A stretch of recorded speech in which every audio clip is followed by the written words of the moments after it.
Bismillahirrahmanirrahim. Bismillahirrahmanirrahim. Bismillah, bismillah, bismillah. Allah, Allah, Allah, la haula wala quwwata illa billah.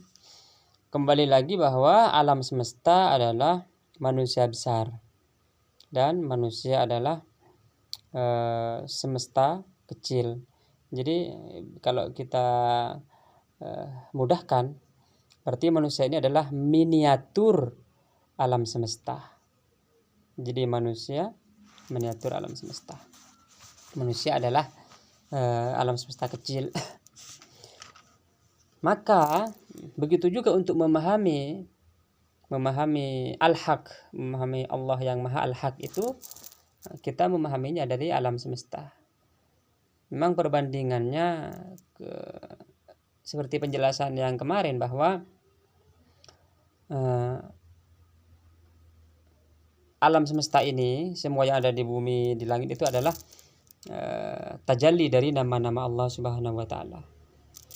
Misalnya nama yang seperti yang kemarin, Al-Khaliq, menciptakan, maka Allah sang Maha Pencipta, maka menciptakan langit dan bumi. Ar-Rahman, Allah yang Maha Pengasih dan Maha Penyayang. Seperti bertajallinya itu misalnya sebagai seorang ibu mengasihi anaknya. Juga Al-Malik sebagai raja, Allah Maha Raja. Maka banyak di bumi raja misalnya mengayomi, misalnya banyak yang mengayomi, atau manusia sebagai kullukum ra'in wa kullukum mas'ulun an ra'iyatihi misalnya. Jadi bahwa semua sifat, semua yang terjadi di alam semesta ini adalah dari tajalli nama-nama Allah Subhanahu wa taala. Jika demikian maka kita mulai memahami bahwa seluruh alam semesta ini adalah memang dari nama-nama Allah Subhanahu wa taala. Ini sangat penting sekali. Untuk paham ke sana, karena kita ini tidak boleh keluar dari ilmu. Ilmu yang dipakai di sini pertama ilmu tauhid tentu. Kita harus belajar sifat Allah yang 20 wujud, kita terutama mukhalafatul lil hawadits dan wahdaniyat. Yamhu bi nafsihi. Ini penting sekali untuk memahami bahwa nama-nama Allah itu, bahwa alam semesta ini adalah tajalli dari nama-nama Allah Subhanahu wa taala. Bahwa ketika kita melihat pohon, melihat bumi, melihat lautan, nah kita lihat nama-nama Allah di sana. Kita melihat nama Allah. Nah, kalau di dalam thariqah karkariyah itu, ketika cahaya sudah dimasukkan di dalam hati, maka kita melihat cahaya di setiap semesta ini. Melihat nama Allah sebagai cahaya di alam semesta itu. Cuman ini perlu belajar ilmu apa untuk memahami hal ini. Belajar yang mudah, belajar tasawuf. Jadi ilmu ini didapatkan melalui pembersihan hati. Setelah hati kita ini dibersihkan dari kesombongan, dari hasad, dari berburuk sangka, lalu diisi dengan akhlak-akhlak yang baik. Nah, di dalam thariqah karkariyah itu, untuk mengikis kesombongan itu salah satunya adalah dengan cara memakai muraqqa'ah, baju bertambal-tambal. Sebagai kita ini sebagai berperan sebagai orang gembel misalnya. Apakah mampu berjalan kemana-mana, karena ada siyahah nanti. Siyahah itu jalan misalnya 130 kilo berjalan pakai muraqqa'ah, jadi disaksikan oleh mata seluruh manusia misalnya sebagai orang yang hina. Nah, apakah mampu? Sebenarnya bukan tentang mampunya, tapi bagaimana proses kita itu menekan nafsu arogansi untuk menjadi hamba Allah yang sesungguhnya. Nah, untuk menjadi hamba ini sangat penting. Al-abdu hamba, subhanalladzi asra bi abdihi. Jadi yang mendapatkan anugerah untuk Isra Mi'raj itu adalah seorang hamba. Untuk menjadi seorang hamba ini sangat penting. Tidak boleh, makanya itu tidak masuk surga kalau masih di dalam hatinya ada sebutir atom kesombongan. Nah, kesombongan ini kita tidak menilai orang, kalau orang. Nah, makanya hubungan manusia, hubungan diri sendiri dengan orang itu dalam thariqah keluarga ini kaidahnya satu.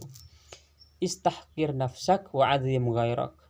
Istahkir nafsak, pandanglah diri sendiri ini hina, wa azim ghairak, dan orang lain sebagai orang yang agung. Jadi orang lain itu bagus, orang yang lain itu tinggi derajatnya. Kita ini berusaha untuk menekan diri sendiri sebagai orang yang hina dina gitu. Untuk menjadi hamba Allah Subhanahu wa taala yang benar-benar. Jadi bukan hamba dunia, bukan hamba harta, bukan hamba orang. Tapi tetap ini kita berpegang teguh kepada syariat. Karena memang di dalam syariat Allah Subhanahu wa taala itu kita diajarkan sholat 5 waktu, kita sujud menyentuhkan dahi, menyentuhkan kepala ini, anggota badan manusia yang paling agung ditaruh di tanah, dan bokong manusia ditaruh lebih atas dari kepala waktu sujud itu, menandakan bahwa kita ini harus di hadapan Allah menjadi orang yang benar-benar hina, benar-benar menyadari bahwa kita ini hanya seorang hamba. Seorang hamba kalau memahami arti hamba itu dulu waktu, kalau kita pergi ke sejarah Islam ya, sejarah jahiliyah lah, hamba itu diperjualbelikan, artinya dia sama dengan benda, tidak lebih mulia dari kambing misalnya, atau dari apel. Jadi diperjualbelikan, disuruh semaunya. Jadi maksudnya kita di hadapan Allah Subhanahu wa taala itu benar-benar hatinya bersih. Nah, ini yang selalu diusahakan oleh seorang pejalan spiritual itu. Jadi tidak ada kalau masih lisan ini kotor mencaci maki misalnya, di dalam hati masih melihat orang lain hina, berarti dia tidak hatinya masih kotor. Tetapi sekali lagi ini bukan tentang dia, tentang saya, tentang diri sendiri. Ke orang lain tetap orang lain itu bagus, orang lain itu agung, orang lain itu keren, orang lain segala macam sifat-sifat yang terpuji. Tapi kalau diri sendiri ini perlu ditelusuri apa nih yang masih kotor di dalam diri itu, terus diselidiki, sehingga dengan menyelidiki aib kita sendiri maka kita akan buta dari aib orang lain. Terus seperti itu sehingga kita selama 24 jam kita ini diintrospeksi diri, dibersihkan. Nah, ketika hati benar-benar bersih, benar-benar bening, maka secara otomatis itu dalam thariqah tentunya, karena dalam thariqah itu harus berzikir selama 24 jam. Tentu zikirnya itu sambil berdiri, sambil duduk-duduk, sambil tidur-tiduran, terus berzikir kepada Allah SWT. Maka dengan berusaha untuk membuang kotoran-kotoran hati, lalu didampingi dengan selalu berzikir, maka hati ini akan bercahaya. Ketika hati bercahaya, maka kita akan memahami tentang Tuhan, memahami tentang Allah Subhanahu wa taala, memahami tentang al-haq. Ketika itulah maka kita akan berkata bahwa alam semesta ini adalah makhluk yang diciptakan sesuai rupa al-haq. Karena tanpa al-haq yang bertajalli kepada alam itu, maka alam semesta tidak muncul. Ini difahami dengan hati yang bersih. Kalau hatinya kotor memahami hal ini, apalagi masih ada syubhat akidah, tajsim misalnya, menjisimkan Tuhan, waduh rusak, kacau semuanya.